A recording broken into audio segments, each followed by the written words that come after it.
आता आपण पुण्यातील नानापेठमध्ये आहे. आपल्यासोबत जे वारकऱ्यांना वर्षानुवर्ष मोफत केस कटिंगची सेवा देतात, तर ते आपल्यासोबत आहेत संतोष सूर्यवंशी.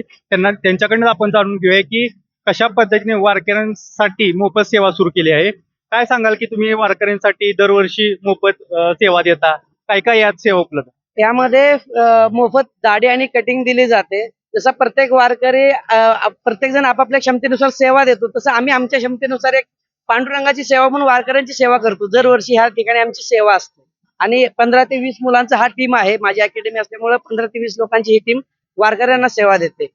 मानव सेवा हेच सर्वश्रेष्ठ सेवा म्हणून ही अकॅडमी चालू केलेली आहे. तीच सेवा पांडुरंगाची सेवा म्हणून वारकऱ्यांची आम्ही सेवा देत असतो. कोणकोणत्या प्रकारची सेवा आहे यात? केस कटिंग, दाढी, अजून कुठली मालिश वगैरे? कटिंग आहे आणि दाढी आहे. त्यामुळे कटिंग दाढीची सेवा आपण देतो याच्यामध्ये. आणि किती वर्ष देताय का दरवर्षी? सालाबाद प्रमाणे प्रत्येक वर्षी ह्या ठिकाणी आमचा स्टॉल असतो आणि आमचं जे हे आहे भाग्यश्री आनंद साळुंके या मॅडम आम्हाला संयोजन करतात, तर त्यांच्या ह्याच्यातनं आम्ही सेवा देत असतो पांडुरंगाची. तर आज HDS बार्बर अकॅडमीच्या वतीने आम्ही सगळे आमची पूर्ण टीम आज इथं वारकऱ्यांच्या सेवेमध्ये आम्ही आज काम करत आहोत.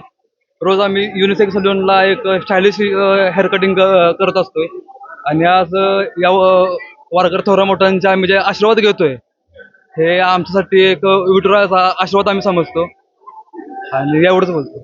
आपल्यासोबत ऍडव्होकेट शिवराज माळवकर आहेत. त्यांची प्रतिक्रिया आपण जाणून घेऊया, कशा पद्धतीने वारकऱ्यांना मोफत सेवा देतात. नमस्कार. साखळीतील तालीम राष्ट्रीय मारुती मंदिराच्या वतीने आणि विविध सेवाभावी संस्थांच्या सहकार्याने गेल्या अनेक वर्षांपासून वारकरी बंधू भगिनींसाठी आम्ही अनेक प्रकारची सेवा उपलब्ध करतो.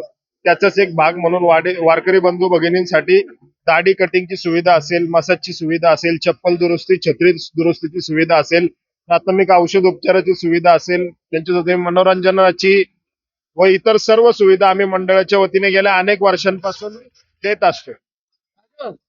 दिवसाला किती अशा वारकऱ्यांची तुम्ही सेवा करता? जवळपास सकाळपासून शेकडो वारकऱ्यांनी या सर्व सेवांचा लाभ घेतलाय. तर सकाळी 8 वाजल्यापासून संध्याकाळी 8 वाजेपर्यंत हजारो वारकरी या सर्व सेवांचा लाभ घेतील.